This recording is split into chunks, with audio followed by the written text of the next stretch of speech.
Dear students, welcome in our channel. इस video में हम सीखने वाले हैं class 12 subject biology chapter number 10 microbes in human welfare के बारे में। यहाँ पर हम डिस्कस करेंगे कि जो माइक्रो ऑर्गेनिजम्स है ये ह्यूमन के लिए किस टाइप से वेलफेयर करते हैं, यानी कि ये किस टाइप से हमारे लिए हेल्पफुल है। ये चीज़ें हम इस चैप्टर में यहाँ पर सीखेंगे। कुछ क्वेश्चन आंसर डिस्कस करते हैं हम इस वीडियो में। यहाँ पर हमारा फर्स्ट क्वेश्चन है, यहाँ पर name the fungus which produce this products citric acid and vitamin 2। ऐसे यहाँ पर हमें फंगस के नेम बताने हैं जो साइट्रिक एसिड एंड विटामिन 2 को रिलीज़ करते हैं।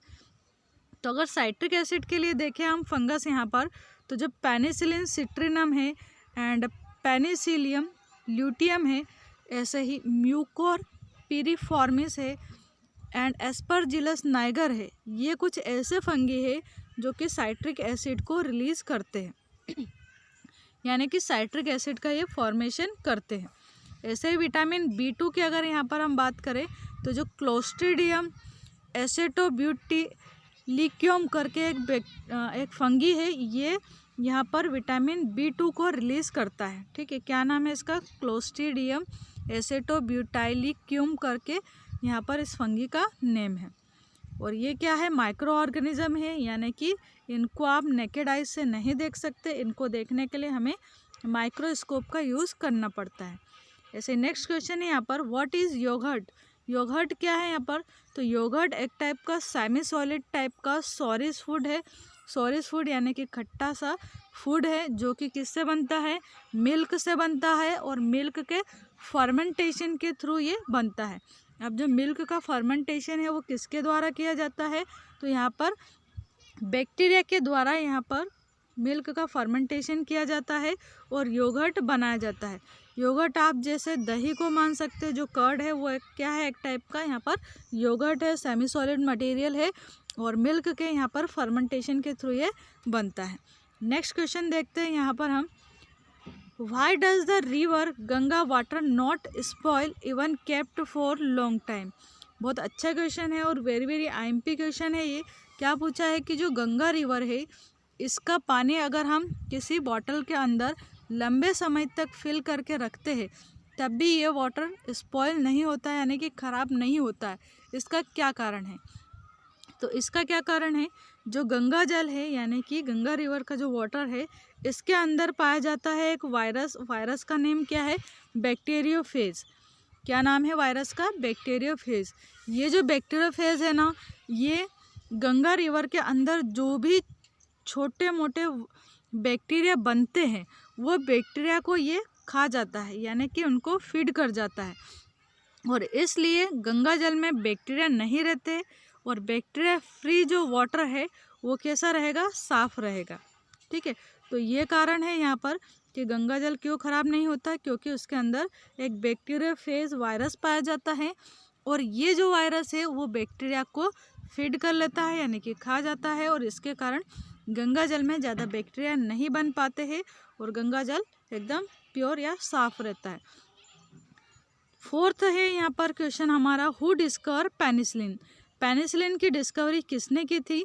तो अलेक्जेंडर फ्लेमिंग ने की थी पेनिसिलिन की डिस्कवरी। ये छोटे छोटे क्वेश्चन आंसर है जो कि 1-1, 2-2 मार्क्स में एग्जाम में पूछे जाते हैं, तो हमारे लिए ये मोस्ट IMP है। नेक्स्ट क्वेश्चन है, नेम द माइक्रो ऑर्गेनिज्म या fungi which gave penicillin. Penicillin एक टाइप का एंटीबायोटिक है, तो ये हमें किससे मिलता है, कौन से फंगी से मिलता है, उसका हमें यहाँ पर नाम बताना है। तो पेनिसिलियम नोटेटम नाम का एक फंगी आता है और इससे मिलता है हमें पेनिसिलिन। ठीक है, तो ये है यहाँ पर इसका माइक्रो ऑर्गेनिज्म या फंगी। नेक्स्ट है, which organism is used for making citric acid in industry? Industry के अंदर जो साइट्रिक एसिड बनाया जाता है वो किसके थ्रू बनाया जाता है? तो एस्परजिलस नाइगर नाम का एक फंगी आता है, इसकी हेल्प से हम साइट्रिक एसिड इंडस्ट्री में बना सकते हैं। नेक्स्ट क्वेश्चन है यहाँ पर, right the name of methanogen bacteria. Methanogen जो बैक्टीरिया है उसका हमें यहाँ पर नाम बताना है। तो बैक्टीरिया का नाम भी ऐसा ही है, मिथेनोजन बैक्टीरियम स्पीसीज। क्या नेम है इसका? Methanogen bacterium species. Next question है यहाँ पर, विच bacteria is found in anaerobic slug. जो एनएरोबिक स्लग होता है यानी कि जहाँ पर ऑक्सीजन अपसेंट होती है, ऐसा जो कीचड़ रहता है, स्लग रहता है, उसमें कौन सा बैक्टीरिया प्रेजेंट रहता है? तो यहाँ पर मिथेनोजन नाम का एक बैक्टीरिया प्रेजेंट रहता है और ये जो बैक्टीरिया है वो मीथेन गैस का फॉर्मेशन करवाता है। और ज़्यादातर जो धान के खेत है यानी कि पेडी फील्ड है, उनमें ये मिथेनोजन बैक्टीरिया पाया जाता है।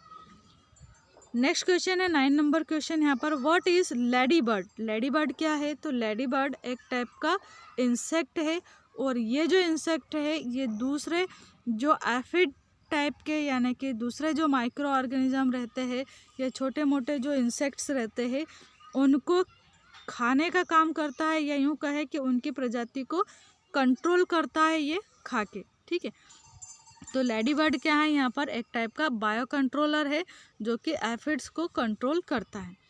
10th नंबर क्वेश्चन में क्या पूछा है? Give the name of autotrophic nitrogen fixing microbes. ऐसे माइक्रोब का नेम बताना हमें जो कि पौधों में नाइट्रोजन गैस को फिक्स करने का काम करता है, यानी कि नाइट्रोजन जो N2 गैस है इसे ये नाइट्रेट के फॉर्म में फिक्स कर देता है और उसके बाद प्लांट्स इसको एब्जॉर्ब कर लेते हैं। तो ऐसा जो माइक्रोब है वो कौन सा है? एनाबीना है। कौन सा है? एनाबीना है।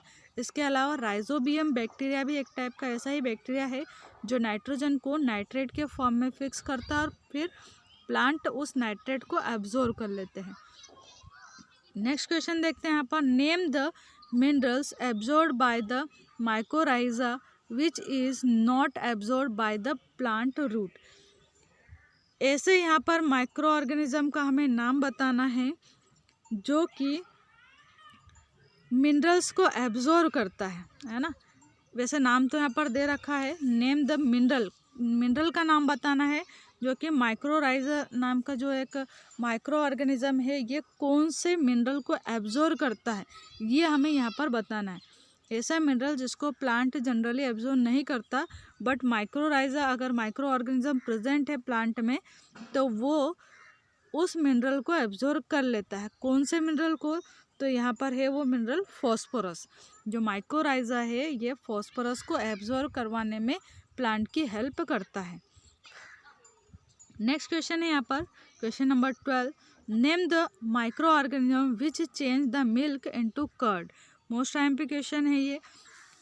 ऐसे माइक्रो ऑर्गेनिज्म का हमें यहाँ पर नाम बताना है जो मिल्क को कर्ड में चेंज करता है। तो ऐसा माइक्रो ऑर्गेनिज्म या बैक्टीरिया कौन सा है? तो लैक्टोबैसिलस नाम का एक बैक्टीरिया आता है जो कि मिल्क को कर्ड में चेंज करता है। नेक्स्ट क्वेश्चन है यहाँ पर, which fungi is used in the treatment of plant due to biological control. ऐसे फंगी का नाम बताना है यहाँ पर जो कि बायोलॉजिकल कंट्रोल के थ्रू प्लांट का ट्रीटमेंट करता है। तो ऐसा है ट्राइकोडर्मा SSP करके ये माइक्रो ऑर्गेनिज्म है यहाँ पर जो कि प्लांट का ट्रीटमेंट करता है।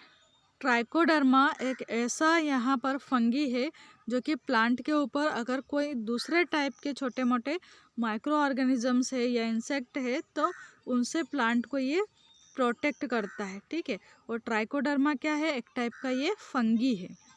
नेक्स्ट क्वेश्चन है, which bacteria is used in Swiss paneer. जो स्वाइस पनीर होता है उसमें कौन सा बैक्टीरिया यूज़ किया जाता है, यानी स्वाइस पनीर को बनाने में कौन सा बैक्टीरिया हम यूज़ करते हैं?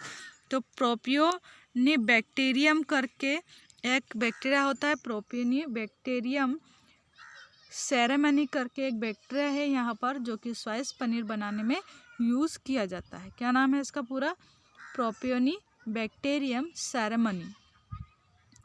नेक्स्ट है, which paneer is completed by the growth of fungus. Fungus की ग्रोथ के थ्रू हम कौन सा पनीर बनाते हैं?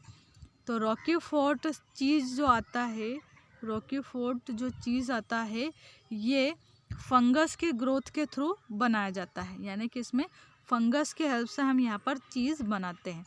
नेक्स्ट क्वेश्चन है, name 2 alcoholic drinks which are formed without distillation. यानी कि बगैर डिस्टिलेशन के कौन से अल्कोहलिक ड्रिंक्स बनाए जाते हैं? तो ऐसे 2 ड्रिंक है यहाँ पर, बियर एंड वाइन। जो बियर एंड वाइन है इनको हम विदाउट डिस्टिलेशन बनाते हैं। अब यहाँ पर नेक्स्ट क्वेश्चन में पूछा है ऐसे 2 अल्कोहलिक ड्रिंक्स के नेम बताने हैं जो डिस्टिलेशन प्रोसेस के थ्रू बनाए जाते हैं। तो ऐसे है विस्की एंड रम। विस्की और रम जो है वो डिस्टिलेशन प्रोसेस के थ्रू बनाए जाते हैं। नेक्स्ट क्वेश्चन है what is the full form of BOD, यानी कि बीओडी बायोलॉजिकल ऑक्सीजन डिमांड इसका फुल फॉर्म है। क्या है इसका full form? Biological oxygen demand, या फिर इसको एक और नाम दिया जाता है बायोकेमिकल ऑक्सीजन डिमांड। ठीक है, तो ये यहाँ पर बीओडी का फुल फॉर्म था। ऐसे ही एक और पूछा जाता है सीओडी। तो सीओडी क्या होता है? Chemical oxygen demand. अब ये बीओडी क्या है तो इसको हम समझ लेते हैं।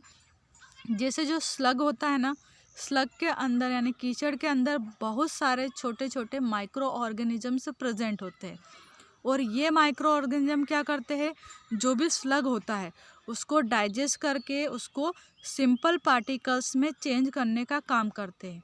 अब ये माइक्रो ऑर्गेनिज्म जो है वो अपना काम तो कर सकते हैं, यानी कि छोटे छोटे पार्टिकल्स में बड़े पार्टिकल को तोड़ सकते हैं, बट उसके लिए है ना इनको ऑक्सीजन की आवश्यकता होती है। यानी कि इनको ऑक्सीजन की डिमांड रहती है कि कितनी ऑक्सीजन इनको ज़रूरत है। जितना ज़्यादा स्लग के अंदर ऑर्गेनिक कंपाउंड्स रहेंगे या जितने ज़्यादा इसमें गंदगी प्रेजेंट रहेगी, इम्प्योरिटीज़ प्रेजेंट रहेंगी, उतने ही ज़्यादा माइक्रो ऑर्गेनिज्म को ऑक्सीजन की डिमांड रहती है। यानी कि ऑक्सीजन ये लेते हैं और दूसरी अदर टाइप की जैसे कार्बन डाइऑक्साइड गैस है, इस टाइप की गैसेस या मीथेन गैस है, इनको ये रिलीज़ करते हैं, और साथ ही ये जो भी स्लग है उसका डाइजेशन करके उसको सिंपल पार्टिकल्स में चेंज करते हैं। तो बायोलॉजिकल ऑक्सीजन डिमांड क्या है? जो भी माइक्रो ऑर्गेनिज्म प्रेजेंट है स्लग के अंदर, उनको कितनी ऑक्सीजन की आवश्यकता है, वो आवश्यकता ही होती है यहाँ पर बायोलॉजिकल ऑक्सीजन डिमांड, या फिर इसको हम बोलते हैं बायोकेमिकल ऑक्सीजन डिमांड। तो ये थे हमारे आज के यहाँ पर छोटे छोटे 18 इम्पोर्टेंट क्वेश्चंस। आई होप आपको अच्छे से अंडरस्टैंड हुए होंगे, and thank you so much for watching this video. Thank you.